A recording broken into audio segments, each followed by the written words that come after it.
नमस्कार विद्यार्थी मित्रांनो, सावित्रीबाई फुले पुणे युनिव्हर्सिटीमध्ये असणाऱ्या 2 वर्षाच्या बी एड कोर्स अंतर्गत सर्वांना माहिती आहे की आपला सिलेबस हा बदललेला आहे. यामध्ये सेमिस्टर पॅटर्न हा आलेला असून 2 वर्षामध्ये 4 सेमिस्टर विद्यार्थ्यांना पूर्ण करावायचे आहेत. त्यातलं हे प्रथम वर्ष आहे, ज्यात पहिलं सेमिस्टर हे यावर्षी सुरू झालेलं आहे. यामध्ये अंतर्गत परीक्षा आणि विद्यापीठ परीक्षा अशा 2 परीक्षा या प्रथम सत्राच्या परीक्षेमध्ये होणार आहेत. यामध्ये अंतर्गत परीक्षेचा आणि विद्यापीठ परीक्षेचा प्रश्नपत्रिकेचा फॉर्मॅट कसा असणार आहे या संदर्भात आपण माहिती घेणार आहोत. सर्वप्रथम या ठिकाणी सेमिस्टरचं फ्रेमवर्क या ठिकाणी दाखवण्यात आलेलं आहे, ज्यामध्ये कोर्स नंबर 101 ते 108 असे एकूण 8 कोर्स आहेत. या 8 कोर्सपैकी कोर्स क्रमांक 101, 102, 103 आणि 104 हे जे कोर्स आहे हे थेअरी कोर्स म्हणून या ठिकाणी आपणास आलेले आहेत.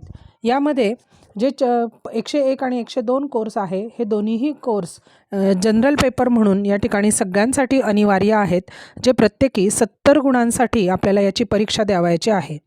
ही परीक्षा लेखी स्वरूपातली असणार आहे. 103 आणि 104साठी आपल्याला आपण विद्यापीठ स्तरावर ज्यावेळी ॲडमिशन घेतलेली आहे बी एडला, त्यावेळी तुम्ही 2 मेथड त्या ठिकाणी सिलेक्ट केलेल्या होत्या. त्यातली एक तुमची स्पेशल मेथड असणार आहे, स्पेशल सब्जेक्टवर आधारित मेथड असणार आहे, आणि दुसरी जी आहे ती ऑप्शनल मेथड तुम्ही घेतलेली आहे.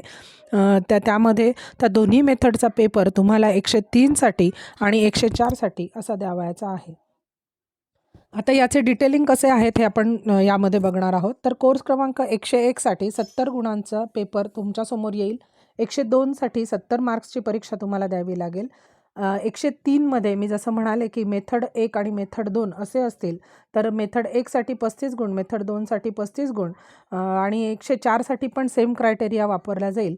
तर यामध्ये उदाहरण दाखल मी तुम्हाला असं सांगू इच्छिते की जर तुम्ही 103मध्ये समजा तुमची मेथड ही एक मराठी आहे आणि एक भूगोल आहे, तर तुमची फर्स्ट मेथड म्हणून मराठी 35 मार्कांची आणि भूगोल सेकंड मेथड ही 35 मार्कांची असा पेपर तुम्हाला असणार आहे.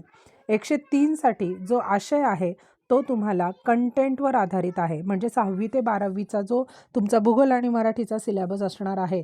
आणि आपल्या अभ्यासक्रमामध्ये 103साठी जे 2 युनिट देण्यात आलेले आहे, तर त्याच्यावर आधारित प्रश्नपत्रिका ही तुम्हाला असणार आहे. 104साठी मेथडॉलॉजीचा भाग आहे, ज्याच्यामध्ये मेथड नंबर 1 आणि मेथड नंबर 2 पुन्हा मराठी आणि भूगोल याच्यासाठी असणार आहे. तर तो पण 35-35 मार्कांचा असणार आहे. तर यामध्ये ज्या पद्धतीने 103 आणि 104 हे दोन्ही मेथडवर आधारित द्यायचे, तर हे जसं मी तुम्हाला एक उदाहरण दिलं की मराठी आणि भूगोल, तसं इतर अनेक सब्जेक्ट आहेत आपल्याकडे की जे स्पेशलायझेशनमध्ये, उदाहरणार्थ काहींचं सायन्स आणि मॅथ्स आहे, काहींचं मराठी आणि हिस्ट्री आहे, काहींचं हिंदी हिस्ट्री, हिंदी भूगोल अशा आहेत. म्हणजे ज्यांनी जी मेथड निवडलेली आहे त्याच्यावर आधारित ते पेपर तुमचे त्या ठिकाणी होणार आहेत. नंतर यामध्ये कोणत्या प्रकारची प्रश्नपत्रिकेचा फॉर्मॅट असणार आहे हे तुम्हाला मी या ठिकाणी दाखवणार आहे. तर सगळ्यात पहिलं 70 मार्कांचा जो 70 मार्कांची जी प्रश्नपत्रिका असणार आहे त्याच्यामध्ये एकूण 6 प्रश्न असणार आहेत, ज्यामध्ये MCQ टाईपचे 10 प्रश्न आपल्याला सुरुवातीला विचारले जातील. त्याला प्रत्येकी 1 गुण, याप्रमाणे 10 गुण त्याच्यावर असतील. त्याच्यामध्ये एकूण 4ही युनिटला अनुसरून त्यामध्ये प्रश्न विचारलेले असतील. जास्तीत जास्त एका युनिटवर 2 प्रश्न किंवा 3 प्रश्न तिथे विचारण्याची शक्यता आहे. आणि यानुसार 10 प्रश्न 10 गुणांसाठी प्रश्न क्रमांक 1मध्ये MCQ टाईपमध्ये विचारले जातील. त्याच्यात तुम्हाला बहुपर्याय असतील, त्या पर्यायापैकी एक पर्याय निवडून तुम्ही तो तिथे उत्तरपत्रिकेमध्ये मांडायचा आहे.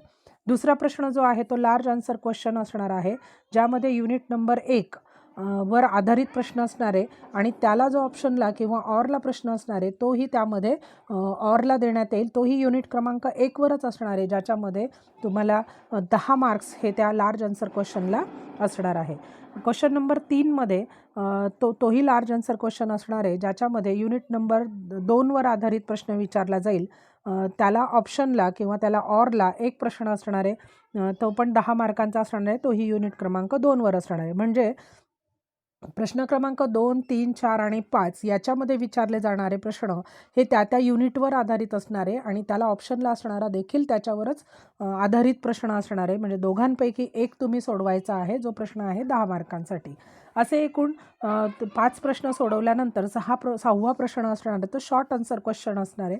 याच्यामध्ये देखील आपल्याला जो 4 क्रेडिटचा भाग आहे त्याच्यामध्ये 4 युनिट दिलेले आहे. तर या प्रत्येक 4 युनिटवर एक प्रश्न कंपल्सरी त्यामध्ये असणार आहे. ऑप्शनला तुम्हाला 2 प्रश्न असणार आहे, म्हणजे एकूण 6 प्रश्न तुमच्या समोर येतील आणि त्यापैकी 4 प्रश्न तुम्हाला सोडवायचे आहेत. एका प्रश्नाला 5 मार्क्स, याप्रमाणे 5 चोक 20 असे 20 गुण त्याच्यामध्ये असतील. म्हणजे जर आपण इथे लक्षात घेतलं तर पहिला प्रश्न जो आहे तर पहिला प्रश्न 10 गुणांचा, दुसरा प्रश्न 10, तिसरा 10, चौथा 10, पाचवा 10 आणि 6वा प्रश्न 20 गुणांचा, असे एकूण 70 गुणांची प्रश्नपत्रिका ही तुमच्यासमोर येईल. त्यानंतर 35 गुणांची म्हणजे 103 आणि 104साठी जी मेथड आहे तुम्ही निवडलेली त्याची एका मेथडसाठी 35 गुणांची, दुसऱ्या मेथडसाठी 35 गुणांची प्रश्नपत्रिका येताना ती या पद्धतीने येणार आहे. त्याच्यामध्ये 4 प्रश्न असणार आहे. त्याच्यात पहिला प्रश्न जो आहे तो MCQ टाईप असणार आहे. त्याच्यामध्ये 5 प्रश्न एकूण तुम्हाला लिहावायचे आहेत. 2 युनिटवर आधारित तुम्हाला ते प्रश्न त्या ठिकाणी विचारले जातील. यामध्ये प्रत्येकी प्रश्नाला 1 गुण, याप्रमाणे 5 गुणांचे प्रश्न तिथे आपल्याला लिहावायचे आहेत. त्यानंतर क्वेश्चन नंबर 2 जो आहे त्याच्यामध्ये पहिल्या युनिटवर आधारित लार्ज आन्सर क्वेश्चन येणार आहे, जो 10 मार्कांना आहे. त्याला ऑरला पण पहिल्या युनिटवर आधारित लार्ज आन्सर क्वेश्चन तुम्हाला लिहायचा आहे. 3 नंबरचा प्रश्न जो आहे तो दुसऱ्या युनिटवर आधारित लार्ज आन्सर क्वेश्चन येईल. त्याला ऑप्शनला पण त्याच युनिटवरचा दुसरा प्रश्न त्या ठिकाणी येईल. दुसऱ्या आणि तिसऱ्या दोन्हीही प्रश्नांना 10-10 मार्क्स या ठिकाणी आहेत. आणि चौथा जो प्रश्न आहे तो शॉर्ट आन्सर क्वेश्चन आहे, ज्याच्यामध्ये तुम्हाला 2 शॉर्ट आन्सर क्वेश्चन लिहायचे आहेत. ऑप्शनला तुम्हाला 4 दिले जातील, मात्र 2 क्वेश्चन तुम्ही तिथे सॉल्व करायचे आहेत. कोणतेही 2 क्वेश्चन्स, या पद्धतीने 10 गुणांचे प्रश्न तुम्ही तिथे लिहिणार आहात. असे प्रश्न पहिला 5, दुसरा 10, तिसरा 10 आणि चौथा 10, याप्रमाणे 35 गुणांचे प्रश्न या ठिकाणी येणार आहेत. आणि ह्या 35 गुणांच्या प्रश्नानुसार तुम्ही एक पेपर तिथे सोडवायचा आहे, मेथडचा एक, आणि दुसरा पेपरसुद्धा तुम्हाला त्याच वेळी ॲट ए टाईम देण्यात येतील. तर एकूण 1.5 तास एका पेपरला, 1.5 तास दुसऱ्या पेपरला, असे एकूण 3 तासाचा पेपर त्या ठिकाणी आपल्याला देण्यात येईल. आणि याची स्वतंत्र उत्तरपत्रिका तुम्हाला देण्यात येईल, स्वतंत्र प्रश्नपत्रिका त्याची असेल. मात्र ज्यावेळी पेपर वाटप होते त्यावेळी तुम्हाला ती एकत्रितरित्या दिली जाते, आणि ज्यावेळी पेपरची वेळ संपते म्हणजे 3 तासानंतर तुमचे पेपर हे दोन्ही एकाच वेळी घेतले जातात. याचा बेनिफिट विद्यार्थ्यांना असा होतो की तुम्ही कोणता प्रश्नपत्रिका आधी सोडवायची हे तुम्ही स्वतःची चॉईस तुमची ती असू शकते, आणि तुम्ही प्रॉपर त्या ठिकाणी 1.5 तास दोन्ही विषयांना देऊन तुम्ही ती प्रश्नपत्रिका सोडवू शकता. तर असं हे जे 70 मार्क्सची प्रश्नपत्रिका आणि 35 मार्कांची प्रश्नपत्रिका, हा अंतर्गत परीक्षेसाठी असणारा क्रायटेरिया, हाच क्रायटेरिया हा विद्यापीठाच्या परीक्षेला फॉलो होतो. या वर्षाचं पॅटर्न जे आहे ते परीक्षेचं बदललेलं असल्यामुळे तुम्हाला हा व्हिडिओ या ठिकाणी मी देत आहे. याच्या व्यतिरिक्त जर काही अडचणी असतील तर त्या आपण प्रत्यक्ष या ठिकाणी बोलणारच आहोत.